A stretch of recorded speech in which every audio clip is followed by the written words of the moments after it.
Welcome to Disney A, the Canadian-themed Disney travel podcast. I'm your host, Brandon, and this is my henchman, Krysta. No, the henchman doesn't get to do the evil laugh. There you go. That's more appropriate for me anyway. How come I'm the henchman? Because I decided. Oh, okay, because you did the intro? Yeah. Makes sense. So it's spooky season. And so there's far, the evil laugh. So far, the only spooky thing about spooky season has been how busy we are. Yeah, no kidding. Hooey. Well, we did have Thanksgiving. Yep. Yeah, it was a big part of it. And they were kind of feeling like under the weather and stuff. Not quite sick, but fighting it and tired and busy it was a at work whole and thing. Ugh, Whole thing. terrible. Yeah. Awful. Yep. Scary. We have hardly watched any spooky shows. Hardly any. But we did watch Werewolf by Night. Yes, we did. And other stuff. But I'll talk about that later. Brandon, what are you drinking? Well, I got, it's not very spooky, but it's very flavorful. Mm-hmm. It's a gin cocktail. Mm-hmm. Pear rhubarb. Pear is fallish. Fallish. Yeah. I don't know. It tastes good. I am drinking a pumpkin beer. Mine is very spooky. It's St. Ambrose, and I'm very happy. It was the first beer I ever liked, and I haven't been able to find it for years. And we found it this year. Just randomly. And now, hey, remember that funny time when we were in the liquor store, and I was like, this will be enough to get me through the season? This is my last one. Yeah, I didn't believe you then either. Anyway, this is why you're good. the henchman. This is why I'm the henchman. Fair enough.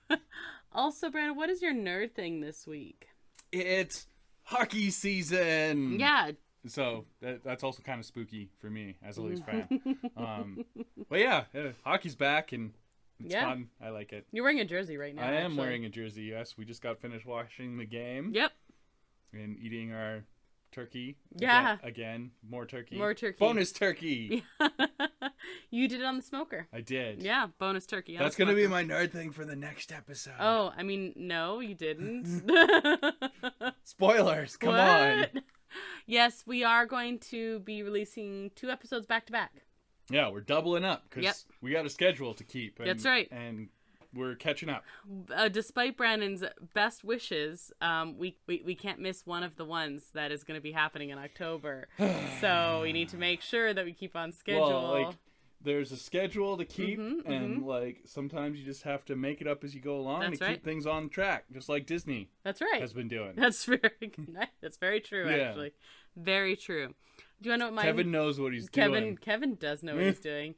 That's next episode. I know. Okay. Do you want to know what my nerd thing is this week? Yes, I do actually. I'm curious. Me too. Because the thing I was going to say, I realized I should say for next week. Or next episode. Okay. This week. So instead I'm going to say I've been playing Disney Dreamlight Valley. Again. Still. Yes. And Animal Crossing. Again. Still. But the new Disney Dreamlight Valley episode update, the very first major one, is coming next week. Are you prepared? Because you should. Well played. I should be prepared. Yeah. Yeah. Scar's coming. Yeah. I'm very excited about that. The new Star Path is coming. So I've just been like here and there playing when I can to like try and finish up stuff before that happens. Yeah, because there's nothing. There's no time-sensitive thing happening right now, which is kind of nice, too. Yeah, there's like a week in between the 2 time-sensitive things. So I was like, oh, do the other random stuff and so I can focus on the time thing. But yeah, anyway, that's what I've been doing. Cool. Still having fun with it? Yes, very much. That's good. Very much. I just leveled Ariel and Elsa. Those were my ones today. You had to give her lots of thingamabobs. And yes. Yeah. Yeah. Who's its and what's its galore. Mm-hmm. Also, Brandon, so because we're doing these back to back, we would normally be talking about the latest She-Hulk episode, but this is coming out late. So we had 2 She-Hulk episodes. We did, yes. Do you want to say anything spoiler free? They She-Hulked it. Okay, good, well done. Yeah. So next episode, which is going to be dropping right after this one or shortly after this one, that is what our focus is going to be talking about She-Hulk. With spoilers. With many spoilers. So, yeah. Also, we have a new Andor episode. Brandon, what did you think of this one? Oh, man.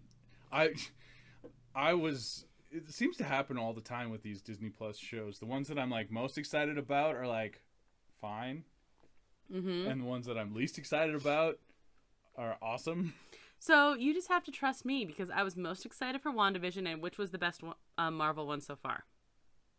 Which was the best Marvel one so far? It was WandaVision. You're right. Anything else is wrong. So, okay. And I was most excited for Andor, and which is the best one so far? Obi-Wan. Oh, okay. I was also really excited for Obi-Wan. Okay, fine. And Mando. And Mando. But we didn't know Andor that. But Andor is a lot better than I was expecting. I was really, I'm very happy. Very good. So good. So good. And I think that takes us to the news. Disney A News Update. Because we're doing 2 episodes back to back, let's just hit on a couple main things, like the big focus for the last little bit. Their price increase, money and spending. I mean, everywhere, because that inflation is a major problem right now. Disney but you're specifically talking Disneyland and Disney World ticket prices. Yes. So Disney did announce it effective immediately, like it's already gone into place. Yeah. It was like effective tomorrow, basically. No, it was like effective right now. Log in and your tickets are more money. Right. So tickets went up. No, I kind of thought when they announced this, they were going to announce the sale of more magic keys, but no, crickets on that still. I know. I say crickets a lot. Jiminy would be proud. Oh boy. Yeah, still nothing on that because I think there's still probably too many for their tastes. Yeah, might be. I don't know. Yeah. So anyway, tickets went up for everything, except parking randomly enough, which I thought was weird. But the other big one is, well, 2 main changes is they now have a Genie Plus price change.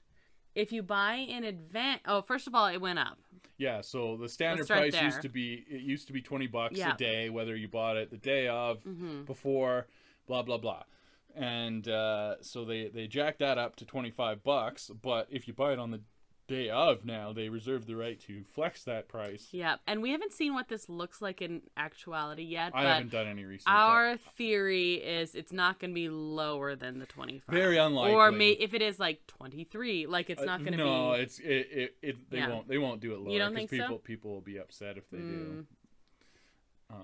Yeah, no, it's going to go up.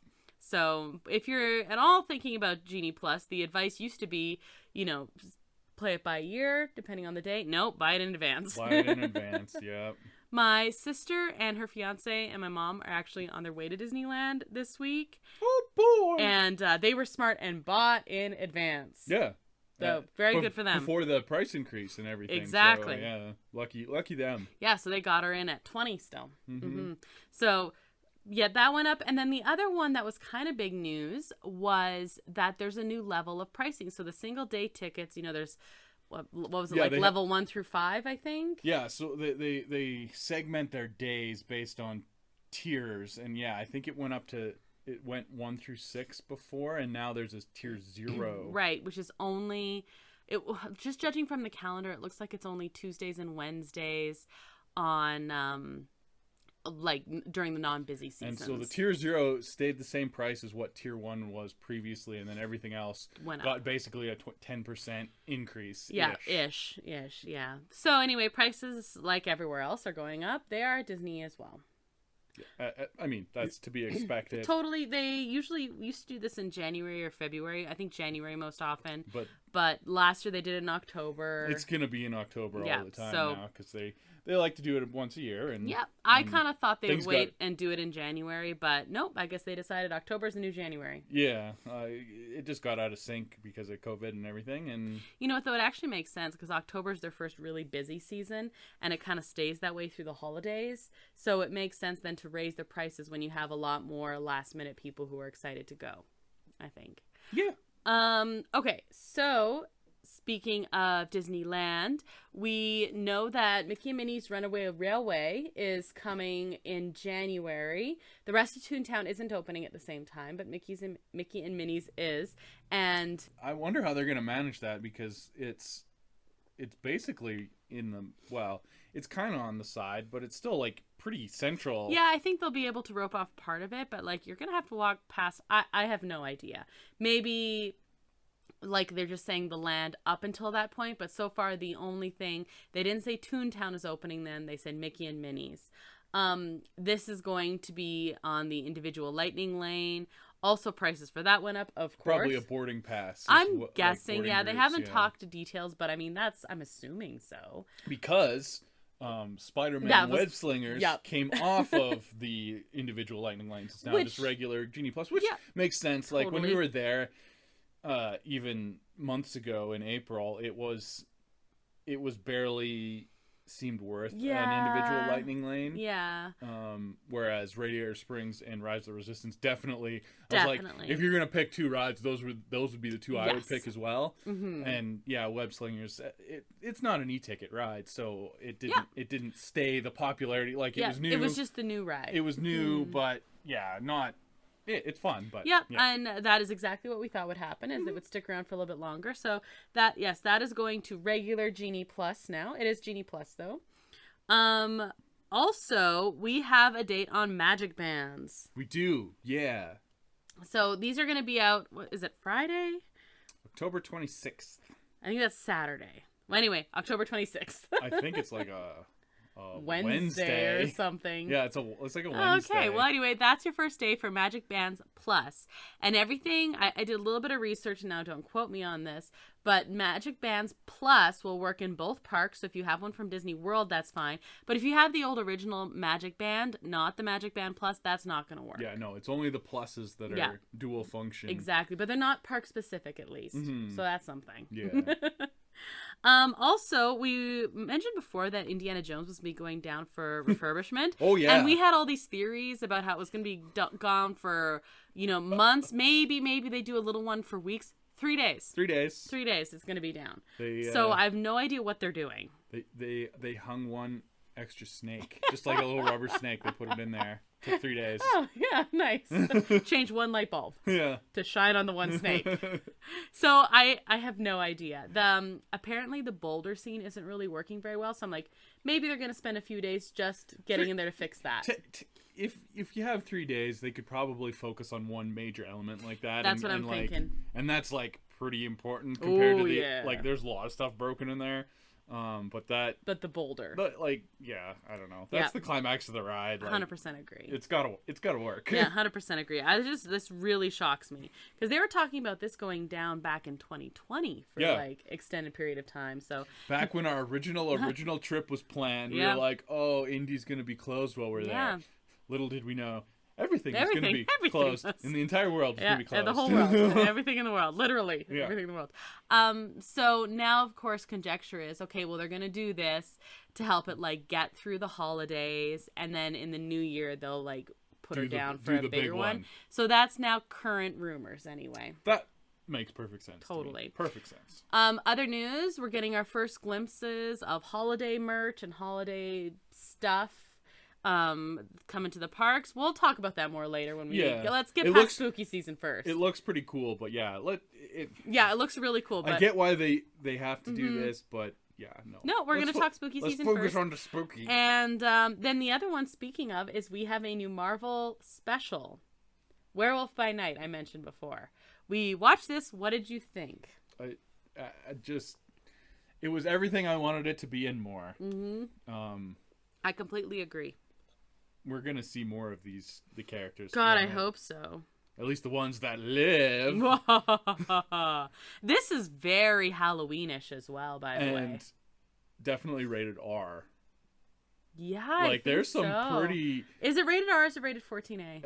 It's like if it's 14A or PG-13, it's a hard one. Hard PG-13 because there's some pretty strong violence. Yeah, like they don't. On-screen violence. It's tough because they don't shy away from the violence, but it's all done in like a supernatural way, and you can get away with a little bit more of that in the rating system. So I think it's probably 14A or PG-13. I don't know. I'm literally gonna look this up now. I don't know. They might not have even gotten it rated because it's on a streaming service. So this is a good point. They don't have to. I don't know. But just be aware. There's some violence. There's no language or anything or sexual content, but it's pretty violent, and that's fun. Be aware of that. So it is rated TV 14. Okay. But most people say it probably should be for mature audiences only because of the level of violence. The Disney influence was like, no, this is going to be 14. It's rated 14, right? It's rated 14. It's rated 14. The thump of the bag of money on the table. Yeah, it's rated 14. Okay, there you go. Anyway, it's awesome, but do be aware. This is the big kiddies only, as in like, and kids wouldn't get it anyway, so or appreciate it. Like it's a grown up one. Yeah. But there's not, I guess, like there's a little bit of language, but there's not like gratuitous language, and there's not like sex or anything like that. But there's definitely violence, and like, yeah, it's so cool. It's very stylized. Mm-hmm. Also, do you know what the director is known for? No. This is, I think, his first directing. Oh, he's a composer. He's a composer. Yes. Do you know what he's composed? No. Okay, I'm gonna like give you a list here. Zootopia, Inside Out, The Dawn of the Planet of the Apes, Ratatouille, The Incredibles, Rogue One: A Star Wars Story. He's done the everything because he's done Marvel, Star Wars, Pixar, and Disney, and attractions. Oh. Yeah, apparently he did. Let me see. And he also does video games, by the way. He did Lost World, Jurassic Park, and the Medal of Honor series. He did some Star Trek. He did Lost. He was the composer on Lost. So he's been composing like crazy and absorbing movie making. Yeah. Wait, isn't that cool though? Yeah. No, he did an excellent job. I was listening to a podcast where they were interviewing him, and it was just like, very, very well directed, and you can and the love of cinema comes across in it. So I just, it's great. You can tell he's like a movie nerd. Anyway, it's not really our main good. topic No, today, but it's really good. Okay, so let's head to the main topic. Okay. What's in the bag? It's not a head. It's just content. Oh.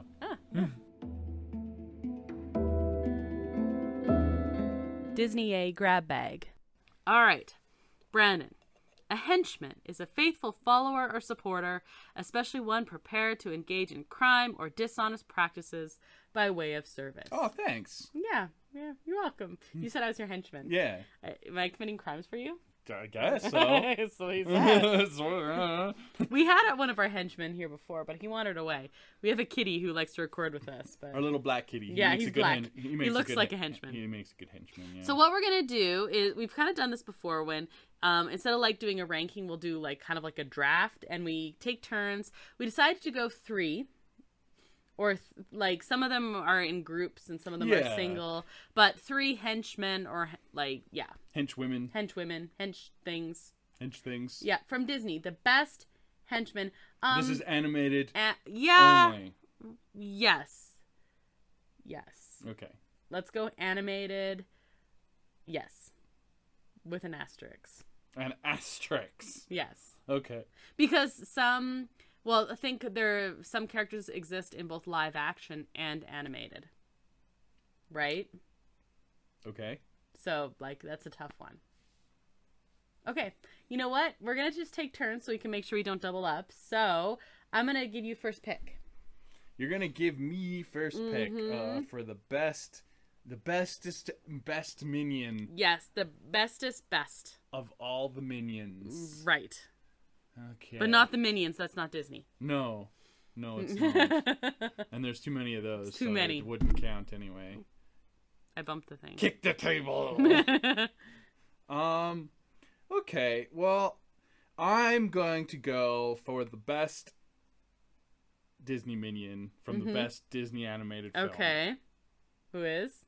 It's LeFou, the ultimate hype man. Dang it! I totally was gonna pick LeFou. He's awesome. I obviously agree. He's drinking a little bit too much of the Kool-Aid on the toxic masculinity side of things, but otherwise he's a true friend.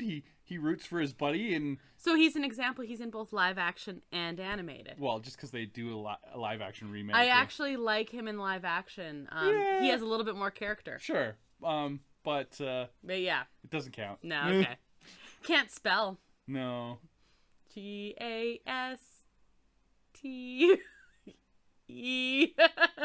But in the song, in the live action, he's just like, I just realized I'm illiterate and cannot spell. But yeah, no, I like LeFou. LeFou's a good choice. Yeah, he's a good hype man. Yeah. Doesn't need to be... He does what Gaston wants him to, but I mean, he sometimes has some qualms about it. And yeah, he's a good friend. He is. Even though Gaston does not deserve a good friend. No, he really doesn't. No. He's kind of a jerk. Totally. Okay, my turn? Sure. Okay, so I'm going to go off the one henchman right away. I have a triplet here. Uh-oh.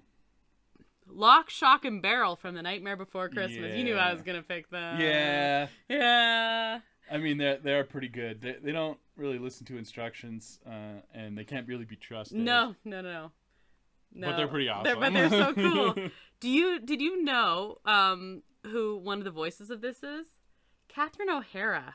Oh, isn't that sweet. so cool? That is awesome. Danny Elfman does another one, which is super cool. Yeah, I think I knew that. And Paul Rubens does another one. I knew Danny Elfman was one of them, but I did not know Catherine O'Hara was. No, and I just love it. That's great so trivia. Good. While they're doing these like Disney Plus random shows, they should do a Lock, Shock, and Barrel like prequel or something. I love it. They are Halloween Town's best trick-or-treaters, and definitely should make our list for spooky season henchmen. Yeah, that's fine. Wait, that means I have to pick another one. Mm-hmm. Okay. Well, I really like the animals in Disney. Mm-hmm. We just recently rewatched Pinocchio, the original, not the remake. We haven't seen that yet. I haven't seen the remake. No, have not heard good things. I haven't either, but I will watch it. Tom Hanks' Geppetto looks good, but like, I'm getting a little tired of the live action. Yeah, no, that's 100% fair. But anyway, in the original Pinocchio, Figaro, just an awesome cat. And there's many awesome cats in Disney, including the best named cat of all time. Oh, okay. I was like, Figaro's not a henchman. No, Lucifer. Lucifer is great. Yes. Just like, and this also he's kind of carrying the torch for cat henchmen, because there's also a cat henchman in The Great Mouse Detective. Oh yeah, that I really love. And, yeah, she's cool. She is cool. But yes, Lucifer is an awesome henchman, and the little back and forth with the mice, is fun. So yeah, and like you said, a great cat name. Okay, that's a good one. Yes, that's a good one. Lucifer. Yeah. I'm gonna go for like the best villain or henchman, as in best. Like, I'm pretty sure he's not actually bad at all, and that's Kronk from Emperor's New Groove. Kronk has grown in popularity recently. Along with the Emperor's New Groove. I really need to watch this movie. We're going to. We had like hit pause on our decades as we started going through the parks. I think we should just like finish off the decades. I mean, we've got spooky season, then we got holiday stuff, but I think in the new year we should just finish up the decades, and as part of that, you're gonna watch Emperor's New Groove. Yeah, I did watch it once, but I like zero recollection of anything from it. So. Best part of that movie. I mean, and don't get me wrong, I actually really like this movie. Probably the highlight of the 2000s. Honestly, although there's some seriously underrated gems in there. But Kronk might be the best part of this movie. So, and that's not down on the rest of the movie. It's just he's really awesome. Really good henchman. Really good, and he speaks chipmunk, and he's just like funny. He's like comic relief, and he's like bumbling, but he's like really nice, and he likes to bake, and he's just adorable, and everyone loves Kronk. He definitely deserves to be drafted for best Disney henchman. Okay. Yeah, I could see that. Okay, who's your next one? Your last one. This is my last one, so I gotta think about this here. You have some good ones so far. Yeah, I got a pretty good team. And there are some really good ones. I'm kind of torn on my last pick, so there's a reason I'm making you go first. Okay, I'm gonna go way off the board here. Oh, okay. And I'm gonna go the Sheriff of Nottingham from Robin Hood. Oh, okay. He's technically a henchman. Even though he has his own henchman as well. Yeah. He's like a middle management henchman. He is a middle management henchman. But I mean, the Sheriff of Nottingham is one of literature's greatest villains. Yes. Anyway, and they do a pretty good job in this Robin Hood movie of making you really not like him very much. Mm-hmm. And yeah, it's fun. Okay. Sheriff of Nottingham. I like that one. So I'm going to give just a shout out first of all. These are not my favorite henchmen. They just have the best henchman names. Oh, okay. Do you remember the henchmen from Tangled? No. The big guys? No. They're the Stabbington brothers. Oh, that sounds like something I would make up while playing Dungeons and Dragons. Okay, so anyway, I had to honorable mention to the Stabbington for brothers. The best name. I definitely do not remember them at all. I remember them, but I didn't remember their names, and that just like I enjoyed it greatly because they're the Stabbington brothers. So this one's tough. I'm gonna go classic because I went off the board for Lock, Shock, and Barrel. I went slightly more recent with Kronk, but I'm going to go classic with Mr. Smee. Yeah. From Peter Pan. He's an unfortunate henchman. Mm-hmm. He just tries his best. He's just doing his job. He does. It's not his fault his boss is trying to kill children. Exactly. And he's trying to once in a while he tries to offer words of wisdom and it just doesn't work. He's very and he's like in abusive employment relationship and exactly. I feel bad for Smee. Right? Yeah. Yeah, and he's adorable. He is kind of cute. He's very bumbling. Mm-hmm. I appreciate that. But he's really earnest. He's just. And what are you gonna do? Quit that job? You can't quit that job. No. You walk the plank. Exactly. That's how you quit that job. It's not great. He's in a lose-lose situation, and he just wants to sail away from Neverland, and it's not working out for him. Yeah. So. He's just got to be the best henchman he can be to keep from walking the plank. So I'm gonna go classic and shout out Mr. Smee here. Okay. There were some other really good ones. I was looking at different lists, and it was like, the hyenas from Lion King are a common favorite, or Pain and Panic from Hercules are great. But I was like, no, let's go classic. Just like you went classic with Lucifer. Yeah. Mm-hmm. Yeah, I was thinking about the hyenas, and I was thinking about Flotsam and Jetsam. Ooh, yeah, I was thinking them too, because they were my favorite named henchmen before the Stabbingtons. And I almost picked Iago. Mm-hmm. He's probably should be on our list, but so for me it was between Iago and Mr. Smee. Yeah. Yeah. I kind of thought you were gonna pick Iago. Yeah, I almost did, because he is.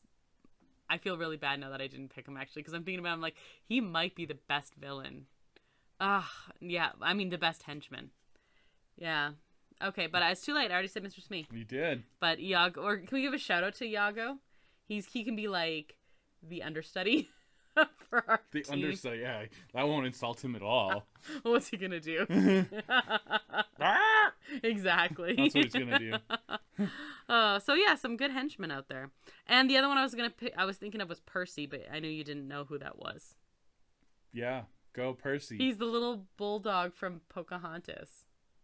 Yeah, I don't remember a bulldog in Pocahontas. Well, he's like a little dog. He's a pug. I only watched Pocahontas once. I think he's a pug, maybe. But anyways, this little dog, and he's super pampered, and he's just super not happy to be in the New World. But then... Fair. It was not... Right? And he's gets bathed and fed treats, and then all of a sudden he has to live in mud, and he's not happy. And he is particularly tormented by Miko the raccoon, but then he and Miko calm down, and then they learn to be better animals. Oh. They are better at than trash humans. panda. Anyway, Brandon, you're expecting me to give you a quiz about which henchman you are, aren't you? No. Okay, good, because that's not the quiz I'm giving you. I'm giving you a different one. Oh, no. So, are your evil Disney sidekick opinions normal or totally weird? Totally weird. Each of these, you're going to pick your favorite. I'm going to tell you how it ranks with the popular choice. So, First of all, which bird sidekick do you prefer? Diablo, that's Maleficent's bird? Yeah, that one. Or Iago? Diablo. Wrong choice. 23% of people picked Diablo. 77% picked Iago. Why are you cheering? Because I'm not popular? Following the crowd. No, okay. It's awesome. Some villains need two. Which pair is your fave? Flotsam Jetsam? Now we got our boys. Or Horace and Jasper from Cruella? I like Horace and Jasper because, I don't like them because they try to kill puppies, but I like that they tried to make them nice in the live action. So, speaking, I've said that I'm sick of live action remakes. The only one that I've liked is Jungle Book and Cruella. I agree. Cruella was shockingly good. I know, and I was it wasn't a remake; it was a new story. It was a different thing. Yeah. 38% said Horace and Jasper. 62% said Flotsam Jetsam. I'm rocking this. Okay. Now we've got the dangerous henchmen here. But who do you like more, LeFou or Kronk? I don't think either of them are dangerous. I don't think so either. Dangerous is in quotation marks. I think they're both bumbling. Okay. I picked LeFou, so I gotta stick with LeFou. 81% picked Kronk. Yes. 19% picked LeFou. Woo! I am rocking it out. These might be a little trickier. These are trickster ones. So is it Pain and Panic from Hercules or Shenzi, Banzai, and Ed, the hyenas from Lion King? I'll go with Pain and Panic because it's got the whole mythological thing going on. You picked the most popular, 60%. So pretty close though. Yeah, that's a tough one. Yeah. Mm-hmm. These two look similar, don't you think? But who do you prefer? Oh, they kind of do. So Lawrence, who's from Princess and the Frog, or Mr. Smee? Mr. Smee. Yeah, definitely. 88% picked Mr. Smee. That's just right. Yeah, I mean, I don't even remember Lawrence from Princess He's and the the Frog. one that they get switched with. He pretends to be like when Dr. Facilier turns him green, he makes it so Lawrence looks like the prince, so he gets to be the prince instead. I definitely do not remember that. Okay. Anyway, these are a little harder. Pick one: the Huntsman from Snow White, or I'm going to say this wrong, Hayabusa. I think that's from Mulan. This is bird. Oh yes, the evil falcon. Let's go with the Huntsman. Oh, almost half and half. Yeah. But 48% is the Huntsman. The Huntsman's not really a henchman. He's just kind of he's a hired gun, basically. Yeah, he's a hired sword. Unfortunate mercenary in a bad situation. Yeah. Okay, these are some pretty awful duos. Pick one. Eric and Francis. I think this is from Frozen 2, maybe? Judging from the art style? Yeah. Okay. Or Frozen 1. I don't know. No, I know Frozen 1. Or the Stabbington Brothers. Let's go with the Stabbington Brothers because they have a cool name. 80%. Oh, okay. Wow. Now, these two are pretty different, but who do you prefer? Is it Lucifer or Wiggins? Wiggins is from Pocahontas. I'm gonna. I know you're going with Lucifer. And 70% picked Lucifer, which is just the right answer. So I'm mostly weird. Mostly weird. There's a couple times you just can't be weird. No, you can't be. Like with Lucifer. Although I liked Wiggins. I just realized that in this episode I said I love Lucifer. Please don't take that out of context. You know what the little snip is going to be at the end now, don't you? Oh dear. I think that's also our episode title. Yeah. I love Lucifer. There, I gave you a better soundbite. Perfect, thank you. Well, on that note, that is our show for this week. Well, I said this week, but for a few minutes until we record the next one. Yeah, we're doing a couple bite-sized episodes, so you can pick and choose rather than a 2-hour episode. That we do sometimes. Yeah. Okay. One time. Yeah. It was a special occasion. It was. So anyway, thank you, El Mule, who's responsible for the custom theme song that you heard at the top of this show and all of our shows. You can find a link to his work at our website. That is at disneya.wixsite.com/podcast. And there you can also find a link to our social media accounts. We are on Facebook, Twitter, and Instagram. You can also email us.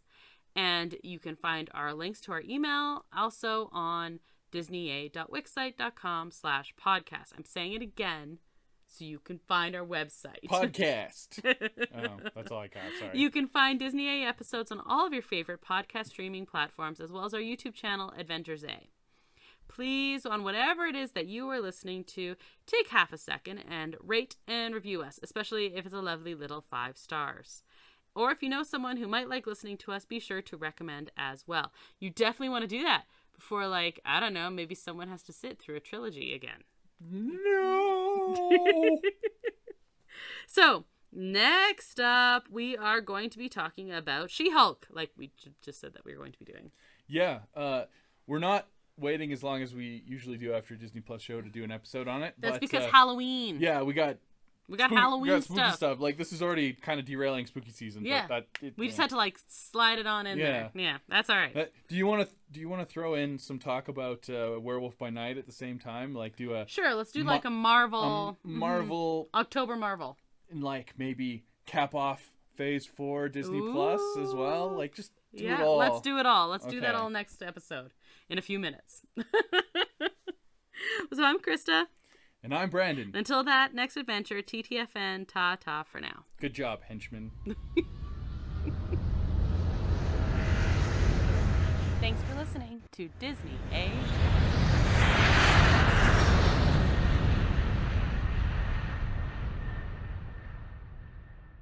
I love Lucifer.